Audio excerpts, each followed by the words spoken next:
Yes, sir. Duke's still on his water. Hey. AK-47. I'll be the one to take the risk to go and get them bands. I'll be the one to never sit and go and make a plan. Knowing my mother getting old and I don't got no time. Gotta keep a couple for the road, the rest get left behind. Yeah. To the hundreds, pledge allegiance. You can join in the energy. It's I'm okay. like, you guys are so funny. Hey, no, I'm enjoying the energy. I'm like, are y'all recording? Oh, we Part of it. Oh, we're part of it. Okay. Keep a level head. She want my time, she begging me to give me neck. I'm fucking Mike's dead. Yo, what's the deal, y'all? Hope all is well. Welcome back to another episode. I'm Duke. I'm Omar. I'm Jalon. And I'm Felicia. Hello. And this is another episode of the #1 podcast in all of Los Angeles, Nice and Neat. As you can see, for 3 consecutive weeks, fellas, 3 consecutive weeks, we got a guest. Man, Yes, sir. We got feminine energy. come on now. We got a health and wellness coach on the set with us today. We're talking about something very specific, though. Something very specific. We're not just talking about, just specific relationships. We're talking to a mother of 2, which actually has her own merch line. Let's see that sweater right quick. Somebody's mama. Somebody mama, right? We're going to be talking about co-parenting, how to communicate through that, but also still maintaining who you are as a woman and how to make sure you can continue to uplift yourself. Welcome to the Nice and Neat couch, Felicia. Thank you. Thank you for joining us, Miss Felicia Latour. Thank you for having me. Tell I'm us a so little bit about excited. yourself. Bye, Felicia. I knew somebody was going to say it. I can't help it. It's all right. Somebody. Okay, hi, Felicia. Hi, Felicia. So I am Felicia Latour. I'm a mother of 2. I have a brand called Mindfulfee where I inspire women and mamas around the world to believe in themselves, to not forget about themselves and the importance of just remembering who you are, because I feel like we live in a world that sometimes tells women that they are not as powerful as they really are. So my space in the world is to just pour into them and remind them, like, you got this, you are that girl, Yeah. Now, so where are you from originally? I'm originally from Northern California. A lot of people think I'm from LA, but I'm not. Damn, I thought you was Wait, from what? LA. So Everybody thinks this. Yeah, so I grew up in Stockton. Everybody know where Okay. Stockton I know is? where Stockton is at. Yeah. We go to a lot of church councils and stuff. Stockton's a little tiny town that's like an hour outside of the Bay Area. I moved to LA when I was 17. 3 weeks after I graduated high school, I just packed in my stuff and I was like, I don't know what I'm about to do in LA, but I'm going to do something, because there's not much opportunity in Northern California besides like the typical things of, go to school and be a doctor, a nurse. And I've always known that I just had a purpose that was bigger than that, hence what I do now. So, and I feel like at that time, nobody was doing the things that I was interested in. And I knew that Los Angeles had opportunities to offer. So I just moved my little self out here, got a little job, and figured it out. Okay. So you got a community of people, right? Yeah. And does your community have a name? Yeah, it's called Mindfulfee. Mindfulfee. And what are some of the things you guys talk about? What do you guys focus on? Yeah. Oh, motherhood is probably like the biggest thing that we Okay. focus on. Motherhood. So when I started Mindfulfee, I was just on Instagram expressing how I felt as a mom. I had my daughter when I was 22, and I was one of the younger people that was having children at like this age within my friends group. And I felt very alone. I would go to some of these influencer events, and there were a lot of mothers that were Caucasian, older, and I'm like, I just don't. I'm like, we can't relate, I also went through really bad postpartum depression after I had my daughter, which is when you have a chemical imbalance, because when you have a baby, they deplete you of everything. And also, you look in the mirror after you have a kid and you're like, I don't even know who I am. Like, I don't look the same. I feel like I can't really do the same things. I can't move how I moved before. Your friends start treating you differently out of respect, because they're like, oh, you busy with the kid, so you don't get invited to certain things. Absolutely. Damn. You feel super left out. And especially because I didn't have a community of moms that were my age that looked like me, I just felt super left out. Everybody's 22. Yeah, well, I'm 20. Yeah, everybody's 22, but the moms at that time, and not saying the world didn't have moms that were my age, but the spaces that I were in, I was like, no. So I was on Instagram, and I really felt like it was just God working through me.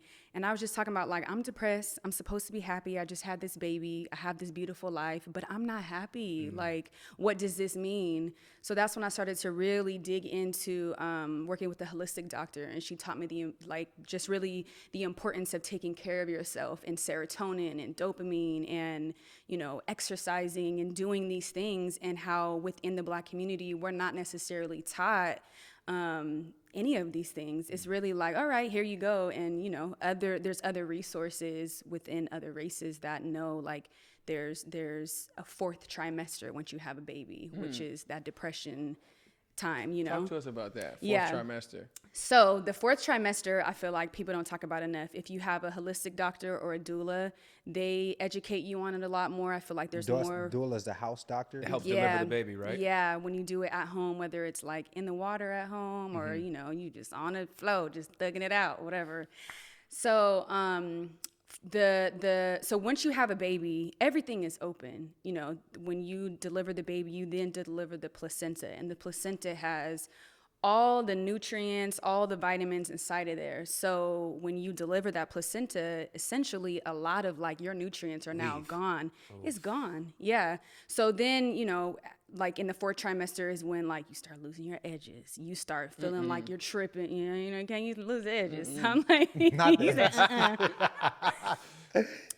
There's a lot of hair loss. There's a lot of like your womb is still open. So I had diastasis recti, and diastasis. What is that? I'm about to tell you right now. Sound I had to deadly. get Sound surgery deadly. for it. Yeah, I had to get surgery for it. So diastasis recti is when you're pregnant, your body starts to create these hormones that soften up your bones, so that when it's time to deliver, your body opens up. Push, yeah. Yes. Expand a little bit. Because if I was to have a baby right now, it's like my bones are too stiff. So you release this chemical, soften up the bones.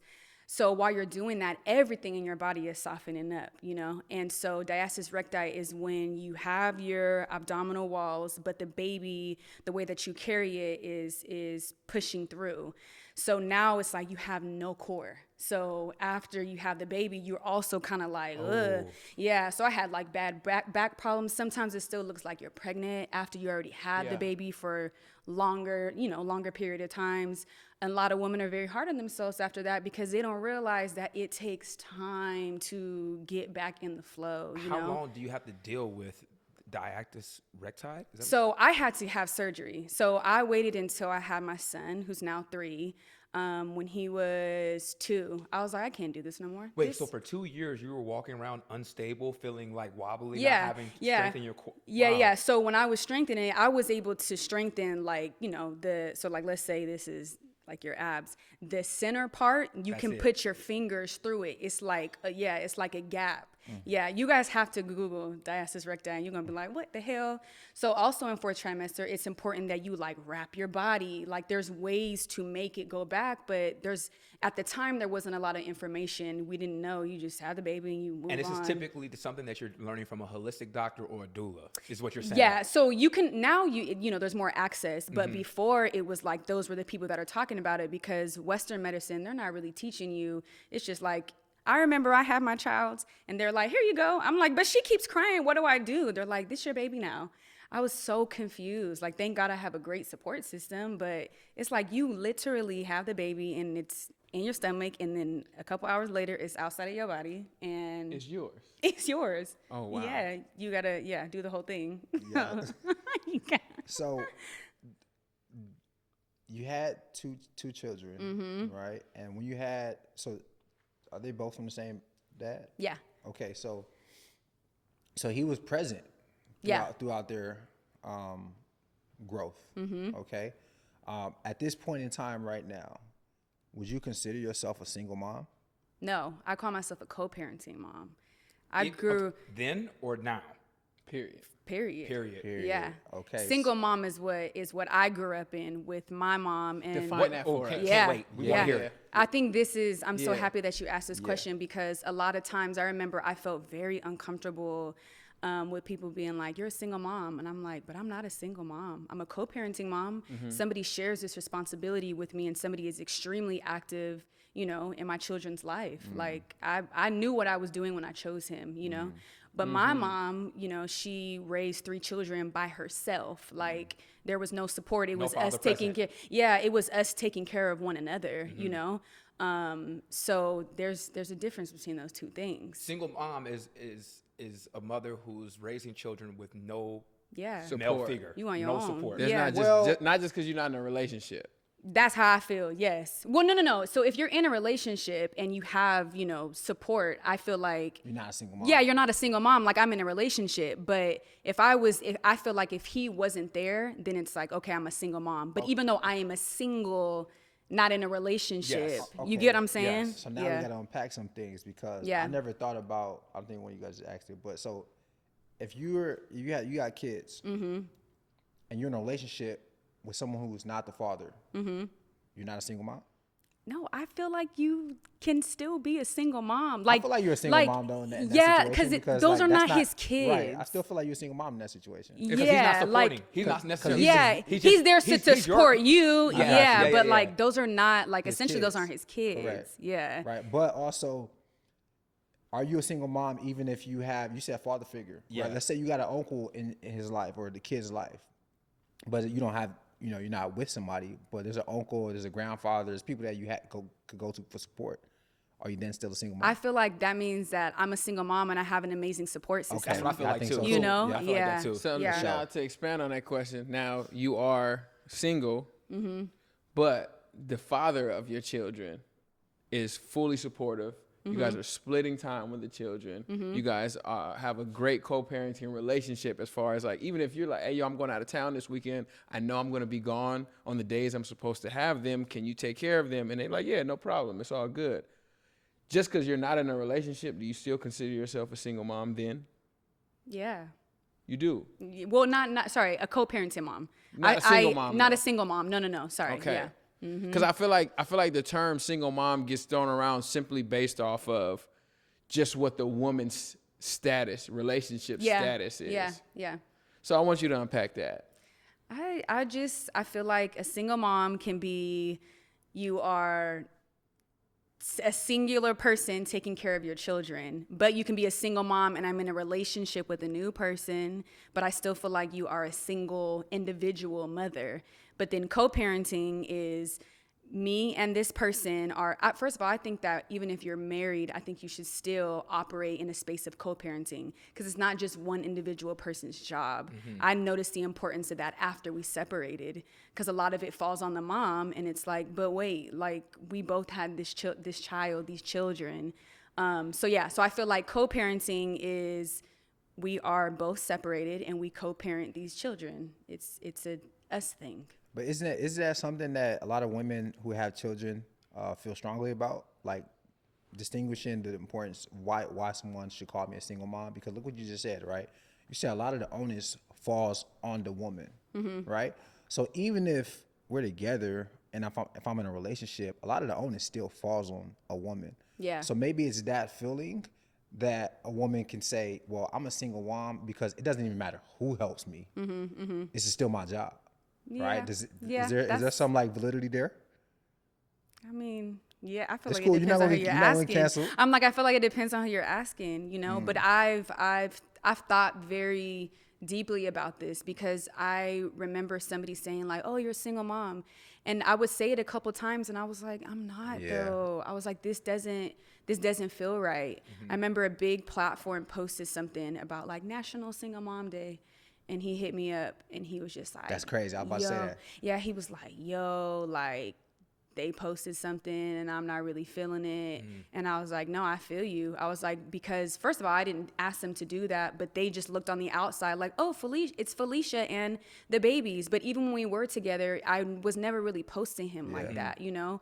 So they made it up in their own mind and that rubbed him the wrong way. And I'm like, I feel you. Yeah, absolutely. It's disrespectful to a man. I think so too. I'm like, especially somebody that is so active, you know, when my children are, you can't tell them nothing about their daddy. So it's That's good. like, yeah.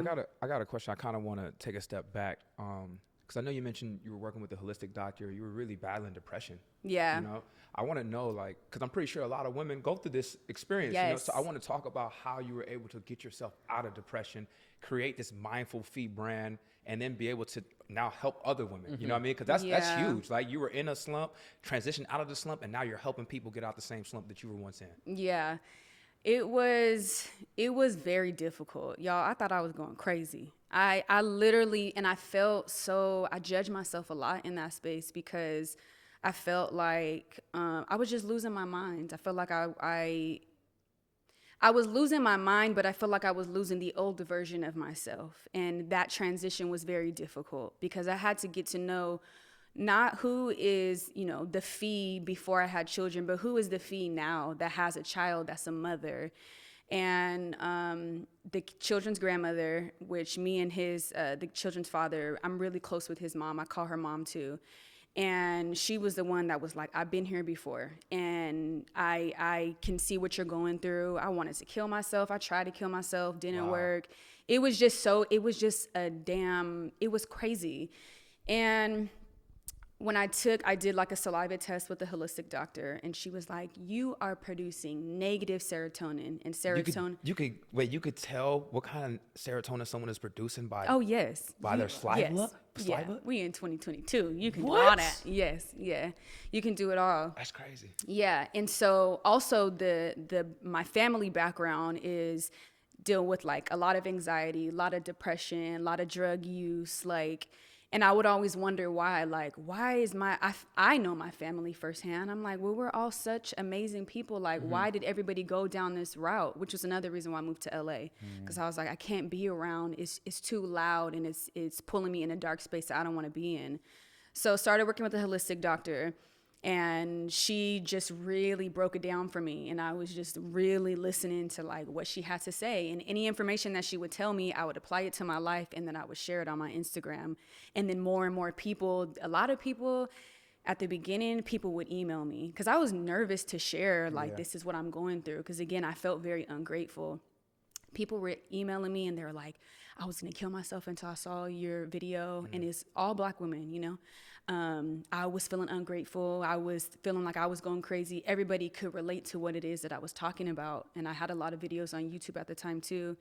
And so when I realized like, oh, what I'm sharing is information that my community needs, that was my fuel of like, I can help these people by literally just expressing my journey and what I'm going through. And from there, then I had my son. And I knew what to do after that. I was like, all right, we're not gonna rush this process. We're gonna wrap up our stomach, like, you know, exercising. I went vegan for 2 years after I had my daughter because I was like, maybe it's the food I'm eating. Maybe it's, you know, the energy of pigs. And you know what I mean? I started to really dig into all that. Maybe I need to drink alkaline water. I went there, okay? I went there. I was, you know, taking 5-HTP. 5-HTP is a natural remedy that you can use to create more serotonin, but also that's why I like to exercise. I don't know if y'all know, I ran all the way to Las Vegas. I'm on a running team. You what? We ran to Las Vegas, y'all, but I released too much serotonin. We ran to Las Vegas, Santa Monica to Las Vegas. We'll get into that. Not even Baker to Vegas. You did the Santa Monica to Vegas. Not even Baker.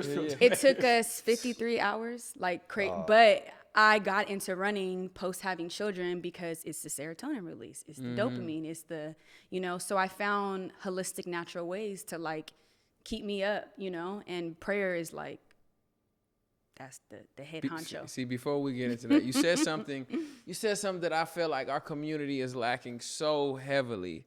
You said you went and got professional help. Yes. Got the professional help, right? That's one level. You went and got the professional help, and then you said, you know what? I feel like it's other people that's going to be going through this too. Let me just share this shit. Yeah.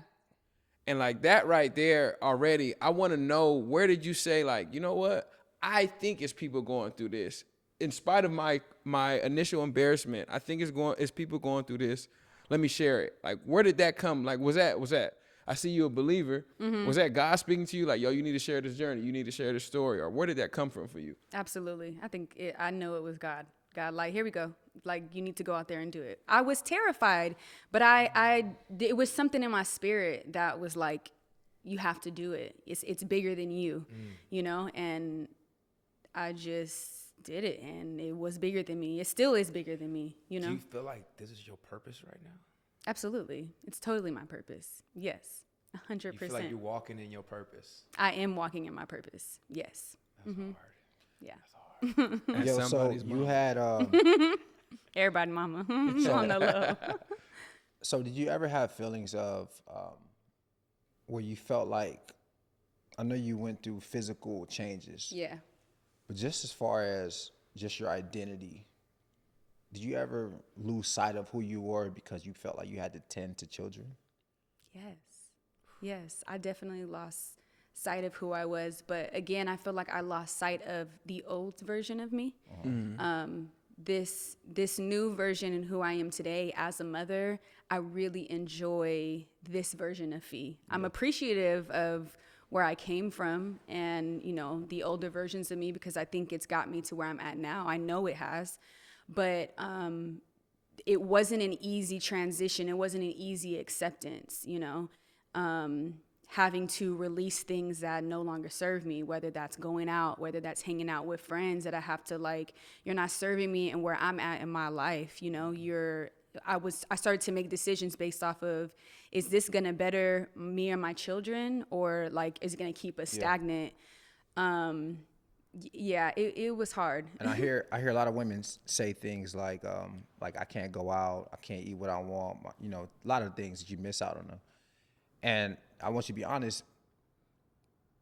Did you ever at any point, like, you know, I kind of resent my children because of the things that I'm being deprived of, right? I remember, or did it never get to that extreme?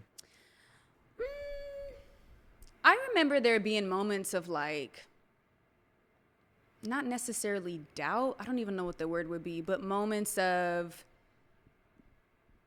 I wish I could be doing this instead of doing this, you know? I had to do a lot of work to remind myself that what's in front of me is the bigger blessing, you know? Now I'm in a space where I'm like, oh, we just throw it all together. But you know what I was really doing wrong? I was allowing the idea that my children are holding me back, like, kind of get in the way. And I very quickly made a pivot to where I was like, oh no, everything is here. I don't have to separate parts of my life. Everything is right here. Co-parenting is something that has taught me a lot. And that's where I started to really find who I am outside of being a mom. I think a lot of moms get wrapped in this idea is like, I'm a mom. And it's like, yeah, you're a mom, but you're also somebody before you met them and they met you.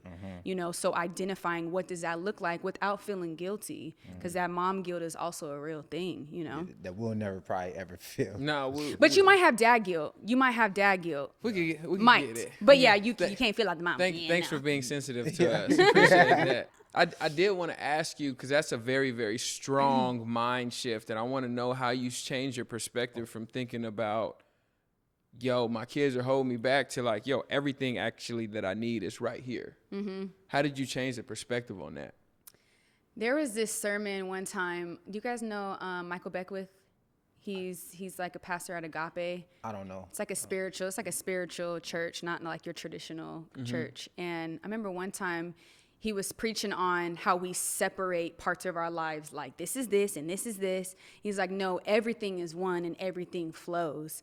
And even till this day, if I ever have this idea that like, oh, everything has to be sectioned off and so like type A, I always have to remind myself to flow, you know? But I think the more that I started to also put myself in communities and spaces that fed this idea of me being mom, or me being a mom that's also like likes to have a good time, starting to surround myself in those spaces, it made it a lot easier. But when I was trying to walk backwards and go back to like old Fee wanting to go out or whatever, it was like, that doesn't serve me. But there's also some dope moms over here that can speak to me wanting to go out and have a good time, you know?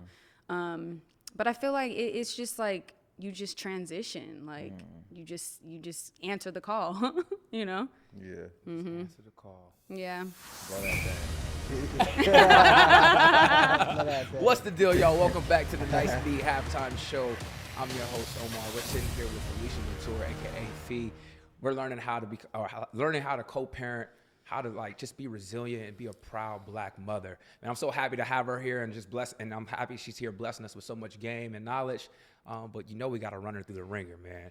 Them the rules. Duke, talk to us. What we got?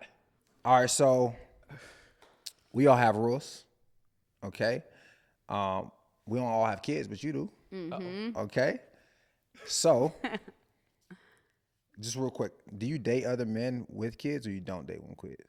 I've dated somebody with a child, perfect. Yeah. All right, so perfect. All right, so fuck it, I'm just pull it up right there. Yo, so we want to know how old does someone's kids have to be in order for you to consider dating them? That's a good fucking question. That's a great question. You need to be, I think the child needs to be 10. Wow. Yeah, because it's anything younger is too young. Like they don't have like their own life yet. 10, they go spend the night and do their own thing. But I dated somebody that had a 10-year-old and I was like, this is great. She be at the homegirl's house. She talks to me like, know. Okay. Yeah. So less maintenance. Less maintenance with a 10-year-old than a 4-year-old. Yes. Yeah. Placement, yes. How long have you been single? So my son is 3, so like 2.5 years, maybe a little over 2.5 years. Yeah, like dating throughout. So if you didn't find anybody if you were pursuing, if a man was pursuing you, you wouldn't consider him if he had a child that wasn't over 10 in these past 2 years. That's what you're saying. It depends on the circumstances. Well, everything is circumstantial. Well, everything is circumstantial. okay. But does he have a lot of money? No, but so, yo, can he help? So your kid, you say your youngest, how old? She's 8. She's 8. Okay, so he comes into the picture with an 8-year-old. Is that circumstantial? I don't think so. Because then you're not being fair, are you? I'm not being fair, but okay. Yeah, I'm not being fair. That's what you want. And so, like, if somebody applied that same rule to you, you would understand it. Yeah. Okay. Gotcha. Absolutely. Because that was my next question. Some men be like, you have kids. I'm like, well, I have kids, nigga. Like, I don't understand. Okay. So you understand that? You understand that. You completely understand that. Okay. So would you 100%. rather date a man without kids then? Actually, it's a two-part question. That's a great question. It's a two-part question. Would I rather date? That's a good question. There's benefits to both. So I'm going to ask you, would you rather date a man without kids? And if he doesn't have kids, are you willing to have more children? Yes, I'm willing to have more children. Yes, I would date someone that doesn't have children. Okay. Yes. Is that your preference? Sure. Mm-hmm. Yes. Hey, it's going to be some maybe some contestants out there listening. So speak clear about what your intentions are. Like, yeah. Yeah, put it out there, man. So Put it out there. So 10 is the cutoff. Yeah, 10 would be the cutoff. Anything under that is too young. I feel like that's too young. Okay. Yeah. And them? The rules? Yo, guys, I see a lot of you guys out here watching, tuning into our videos, man, and we deeply appreciate it so much more than you know. But I just want to remind you guys, if you haven't already, just hit that subscribe button, man. Help us grow. We appreciate your continued support, and we love you for it. With that said, man, we're going to conclude this week's halftime show. Get to the second half the only way we know how. That's with some positive energy, some positive vibrations, and a smile, of course. Second half, let's go. So we got special guest Felicia Latour here, and I want to hear more about, I think we all want to hear more about just tactics and things that you have done in your co-parenting space that you've deemed as beneficial, you've seen as work for both you and him. And what does a healthy co-parenting situation look like? So the first thing I did was I got a therapist.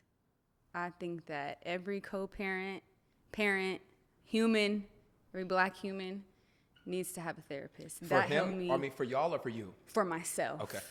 Because co-parenting is a joint thing, but I learned that I had to really work on myself. I had to really understand what my boundaries were.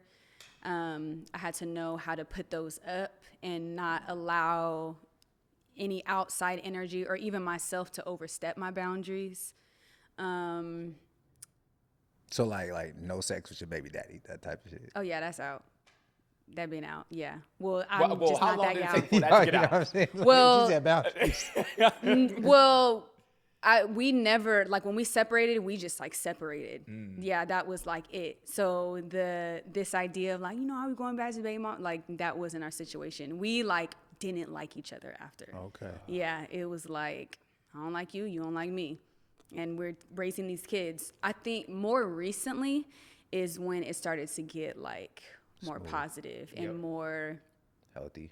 I don't know, yeah, just more healthy. But it was not like that at first. How did you guys come to the moment or just the space in your guys' relationship where you were like, we need to co-parent?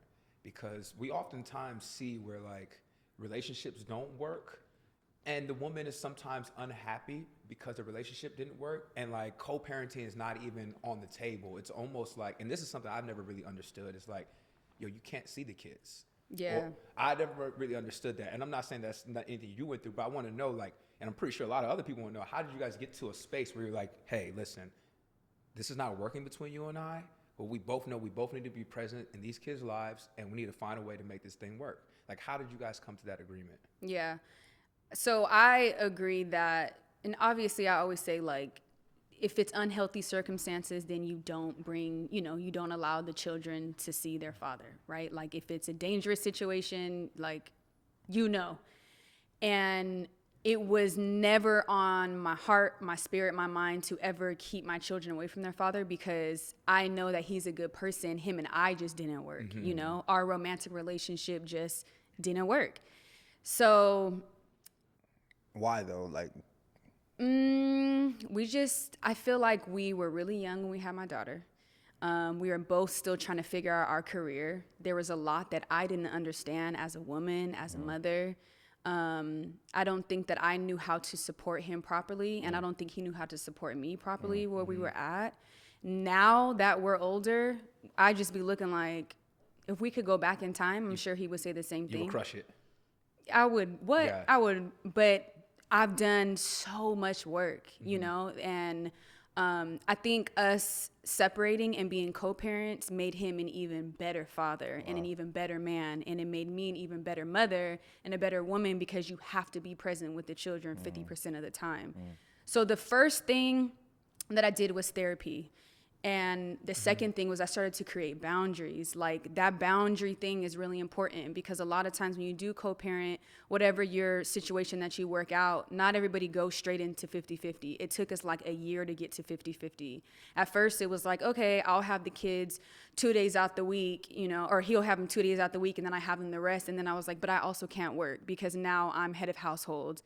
So we have to, transition. So slowly but surely, we started to branch off until it became 50-50 and it made sense for both of us. Then I think we just started to realize, like, it's actually cool to not have your kids for 4 days and just be like an individual, be a person, And then you turn around and you got the kids for 4 days on, and then you like, whoa, I can't wait to go to your daddy's house. And then the kids also, we create such a healthy environment that they're like, all right, mom, see you. Like, we've always made sure, as much as we're fighting up here, keep this safe, keep them safe. We've never threw them in the middle of stuff, like arguing and stuff. I'd be like, yeah, I'm not arguing in front of my kids. Like, we're mindful enough and smart enough and aware enough to protect the babies, like that's so important to us. That's one of the main reasons why I left. I'm the one who left, because I was like, I want my daughter to see her mother happy, and I want my daughter to see her father happy, whether we're together or we're separate. I want them to see what real love looks like. I don't want them to see bickering and fighting, or I didn't want that in my household. I would rather us be separated to protect what their idea and their image is, because when you're kids, that's where a lot of that is built, when you're a child. So he's in a happy situation, engaged now, and my kids, like, they love her. I accept her. And they see their dad in love and happy, and then they see their mom dating, and you know, I've brought them around people that I've dated, and they're like, oh my God, we love him. So we're mindful of the energy. We're very careful, you know, but it takes work. What do you call them? I guess, what do you allow other people to call them? People call him your baby daddy?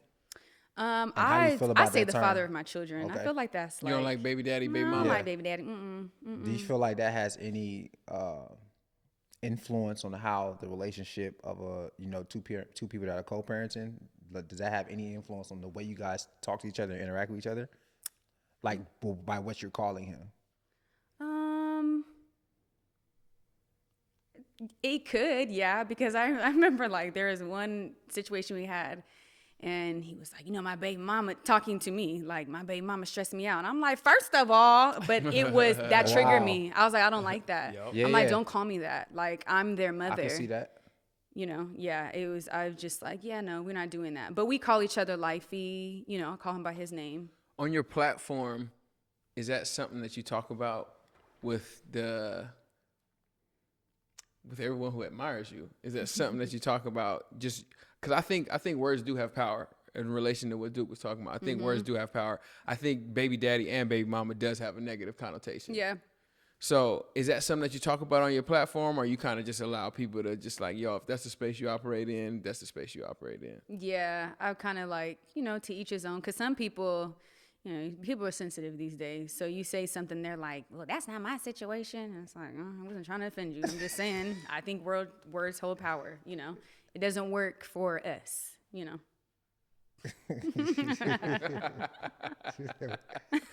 People always make that voice when they try to like Mimic somebody else. Somebody's nagging like. That's always the voice, dog. So, like, what are some things that you would tell women, right, that are going through, is it struggle? But let's say someone's stepping into the space where it's just like, yo, like, this is my first time having a child, and I'm going to be co-parenting, right? What's like the number one thing that everyone should know? The number one thing I feel like is boundaries, because when I started to share, I know I keep saying that word, but it's so important. When I started to share, I share co-parenting on my Instagram, like here and there, you know, because I try to be mindful and sensitive to, I don't want anybody to ever listen to what I'm saying, and people like to take things out of context, you know. And again, he's a great man, a great person, and sometimes people would twist something and I'm like, that's not even what I meant. And he'll call and be like, yo, I'm like, wait, listen to the video. I didn't even say it like that. Like how somebody translated is not my responsibility. So that conversation has come up, and it's like, I try to be careful there. Yeah. But I always, when women do reach out about co-parenting, they're like, what should I do? And the number one thing is like, he's, you know, he's doing this or he's not doing that. I'm like, where are your boundaries? You have to put up boundaries, and it's okay to have boundaries. Yeah. And then I also think just communicating clearly and talking about the children. We're not talking about personal stuff. We are talking about these kids. Like, we're dropping off here and we're dropping off there, and we're doing this and they're doing that. And it's no personal stuff. Whatever your issue is with me, whatever my issue is with you, you got to put that shit to the side for a second and focus on the kids. Because I think sometimes people get so like rah-rah about personal stuff that it's like, you have to you got to learn to put it to the side. And really that comes down to like taming your ego. Like, you know, it's like telling your ego, like, you need to sit down. I've had to check my ego so many times, you guys, like, especially when he got into a new situation, my ego was hurt. I was like, how dare you? How dare you find somebody else and you're happy and you're in love? Do you feel like he should have allowed you to do that first? Like, were you angry because of that? Yes. Yeah. Yeah. I feel like that was honest. there. And again, me leaving made him a better man. You know, I'm very aware of that. And you don't like that. I didn't no one would like let that. me tell you what I didn't no one like. would like their partner being better for someone else. What I didn't like was how all of a sudden you turn on and do all the things I asked you to do for this new person. She didn't sit here through all this. Yep. You know, that was the part that shot my ego. And it still comes up sometimes. But I have to tell myself it's ego, you know, and it's ego, but it's also natural for me to feel like this. You know, I'm like, we were engaged. We had 2 children. We started a business together. Like, there was a lot. It wasn't just like, oh, this is the man I had 2 children with. Yeah. So that was the part. I've had to do a lot of therapy. I've had to do a lot of like talking to elder women, older men too, and just really asking for advice, because it's a hard pill to swallow. And that may have been like your purpose in that time. You know what I mean? We're that's just like, what we say. But it seems like you have a really healthy situation. Yeah. Which is not the case for a lot of people. Yeah. Right? How does someone identify certain red flags in a person to tell them, okay, I should stop here and not continue?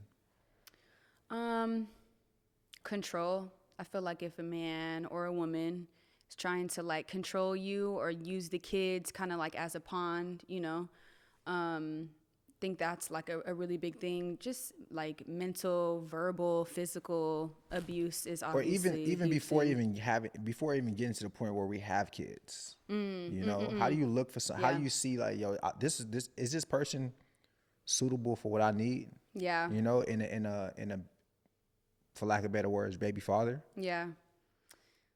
Do they respect you? Like, respect is really big for me. And listening, like, and not saying I'm telling you what to do, but like if I'm speaking and something's bothering me and I'm communicating it clearly like an adult, are you actually holding space and listening to what I have to say and making changes and finding a way for us to work together? Is this person like a teammate, you know? I feel like trust, can I trust you? You know, because I have to trust you. If we have children together, I have to trust you on so many levels. Yeah. I feel like respect, trust, and listening is like really big for me. Like, are you reliable? You know, is this a reliable person? Like, if you say you're gonna do something, you're gonna actually do it. Because then what happens? You got to pick up the kid, you know, from kindergarten, and then he's not there. But girl, you saw he wasn't reliable. You see that early. You thought that, and that's the thing too, is a lot of people get in situations and they think like, oh, if I have a kid, it's gonna change. No, it gets worse. Like, you know, so paying attention to, I had to really identify what are my values. You know, my therapist asked me when we separated, she was like, what are your values? I was like, what are you talking about? She's like, you need to identify what your values are. And I started to just like name off things. And she was like, no. I think those are values that like your mother taught you, but like, how do you actually feel? And I was like, oh, and it took me like some months to really identify what's important to me. But I had to go back into my relationships, friendships, whatever, and really identify, like, I feel love when, you know, when I feel heard. I feel love when somebody says they're going to do something and they do it. I feel loved when, you know, I can trust you and I know that I can tell you anything and you're not going to do me dirty, you know? So really identifying, like, what are your values, and does the person also hold those same values and some, you know? It's deep, y'all. Having kids is a lot. It ain't just kids. No, I mean, I think the fact that you're co-parenting, especially in this generation, it's just, and you're able to do it in a positive space, and the fact that just because you guys broke up, it's not like, okay, we broke up, we got to think 2 different ways. It's like, yo, we can still think the same when it comes to raising these children. Yeah. Such an important thing. I do want to ask you this because I feel like the audience will want to know this. You have 2 children. You said you'll be willing to have children if you get in another relationship. You want to have somebody else. How do you feel like you would navigate those waters between having another child, and then you have 2 children that have another father as well? It's so crazy. I think about that all the time. Even me and my children talk about this. My eldest, she's 8. She's very aware, very, very in tune of just everything, you know, has questions. And she asked me, she was like, so Mom, if you have another kid, like, are you still gonna like have enough love for us? And I was like, of course, you know? And I asked her, I was like, so if Mommy was to have another kid, or if Daddy was to have another kid, you know, that child would be with us more than you're with us, because we split, you know, 50-50. I was like, how would you feel about that? And she was like, well, I mean, it's just like, basically she's saying like, it is what it is. But it's conversations that are coming up, because I'm like, it's important to know how they feel. And it's important to, for me at least, to allow my children to be a part of the process, because they're going to be affected by whatever decision we make, whether that's positive or whether it's negative. And it's like, help me to understand how we can help you. I'm the adult. We have, the final say, but also, what does that look like, you know? And making sure, I think going back into picking a partner, making sure that whether you have kids or not, like, you are okay with my children and you love my children as though I love them, and you respect them and you listen to them and you see how me and their father move. And that's the thing too, is like, their dad is great with them. So I'd be looking like, you got to come correct, because that's all they know, So yeah, we talk about it. Wow, that's deep. Well, man, I really, really, fellas, anything else before we get up out of here? Good. Y'all ready to have some kids? Yeah, are you? Matter of fact, I think that's a good question. Are you ready? I think I'm ready to have some kids. It's like, cause like, when are you ever like really ready? Facts. You know what I mean? Like, I'll be Facts. like, whoa, I need to wait before I secure a couple more jobs. But like, you're always gonna be saying, I need to do more. You know what I mean? Before And kids bring in more blessings, just so y'all I know. heard That's that a little before. like, And that's a little, more drive and more ambition, Yep. right? And a little more clarity. And I think I talked to you about this one time. Like, am I ready to have a kid mentally? Yes. Yeah. I feel like I'm ready just mentally, spiritually. I'm ready to teach. I'm ready to guide. I'm ready to mentor. I'm ready to protect. I'm ready for that, right? But is my infrastructure where I want it to be to have a children? No, it's not. And because I don't think it ever will be. Well, I feel like it could be. I It just depends on what the expectations you have and your idea. Is it clear? You know what I mean? Just like, I want to bring a child into a house, not an apartment. Okay. That's That's a very Yeah. that's a very clear, Yeah. right? So do I have that right now? No. Okay. You know what I mean? So like things like that, as far as like spirits and everything abstract, I'm ready. Yeah. But as far as That like makes just sense. like the infrastructure, no, I'm not. Yeah. You That's ready? fair. Me? Who was you talking to? I thought y'all was talking to Felicia. You know you're not talking to me. I thought it's you. I thought you. Nah, am I ready to have children? Man, well, first and foremost, it's a very loaded question. Is it? It's a loaded question. Are you ready to have children? Like, in what way, what capacity? Like, am I in a relationship? Yes. Am I a committed relationship? Yes. Do I think that she could be an incredible mother? Yes. Same with Duke. Like, do I think the infrastructure is perfect? No. Do I think it ever will be perfect with the way that I think? No. I don't. That's how I feel. I don't think it ever will be. So I will say, if I had to pick yes or no, I'm going to say, yeah, I'm ready for a child. Yeah. Yeah, I'm ready to have a kid. Yeah, I'm ready to grow a family, because like I think I'm in the perfect situation to do it, even though the perfect situation will never exist. I think I'm in the perfect situation to do it. So like, yeah, I would love to have a child. I would love to show, to be responsible for a child's development in society. Yeah. I feel like some people I look at that are parents, and I'm just like, wow, I'm going to be an incredible parent, because you, my friend, Yeah. are not it. You are not it. You are not it. Yeah. You know, but I cannot wait to take on that type of responsibility and just be there, because at the end of the day, when we say, are you ready? Like, I think we think about what we want, but like, man, as long as you're pouring love into that child, like the child's scope of life is only going to be what yours is. So like, you pouring love into the child, I'm good. The child's going to be good, bro. Yeah, So I believe the child's always going to be good. Child's always going to be For good. sure. Like, I know you said you And want a I also house. don't believe like there's ever going to be a perfect time though. There's never a perfect what I mean. time. That's what I mean. But I do believe there's a time, like just That like are better there's- than others? just like there's goals. Yeah. Just like in marriage, you say, okay, well, you can say, like, you'll never be ready for marriage, but like, you can probably never be ready for marriage, but you still have things in place that you want that have nothing to do with your personality or like how good of a husband you would be. It's just certain things I think should be in place in all of our minds, right? If you wasn't making no money, you wouldn't be like, Yeah, that's right? true. If you wasn't That's making true. no money, That's true. right? So that has something to do with it. Yeah. And I do understand that everyone's like everyone has different ideas of it, but yeah, no. I mean, if I added a couple of more zeros to anything, I feel like I do could do anything. anything. or take away a I couple can do zeros. anything. He said, "Or take away." Or right. take away a couple. Perspective. I'm gonna be hurt. You feel me? I'm being I'm hurt. be hurt. Hurt. Don't I'm take be away hurt. 1 0. Huh? Don't take away no 0. You're You take away right. zero. Don't take 1 0. Oh, yeah. Y'all gonna see me acting out of character. Right, for real. You start Hey. tripping. But yeah, really want to thank you for blessing us. Right? Really want to. You could be anywhere in the world right now. I know you ain't gotta watch your kids right now, but you still here with us.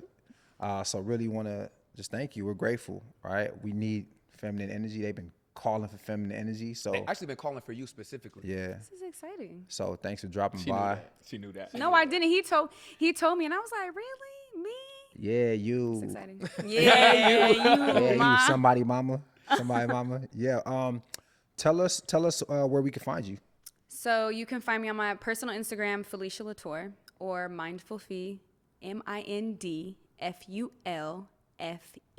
Some people think I'm saying mindful feed, but it's not a D at the end. Okay. It's And do you Mindfulfee. currently offer any like services that people can subscribe to right now? No, not yet, but something's coming. Soon Okay. come. Okay. Soon come. Okay. Yeah. Fellas, any closing remarks? No, I'm good. Thank you for blessing Yes. us. No, thank you, y'all. Felicia. This is great. If you are listening or watching right now, please comment what you thought about the episode. Let us know your favorite parts. Let us know any takeaways that you heard. Please subscribe to our channel on all streaming platforms. That's Spotify. That's Apple Podcasts. Subscribe to us on YouTube. Make sure you subscribe. Like O said, you guys are watching but not subscribing, and we need your subscribes. Is that the word? Subscribes. we need you to Subscription. We need subscribe. you to subscribe. Not We need just your subscribe. subscribes. Not just subscribes. We need your subscriptions, folks. We need Just subscribe. so we can grow and keep producing this content and providing you guys with value. But follow me on Instagram at Duke. Follow Omar at Omar.Bowden and Jalon at just.Jalon.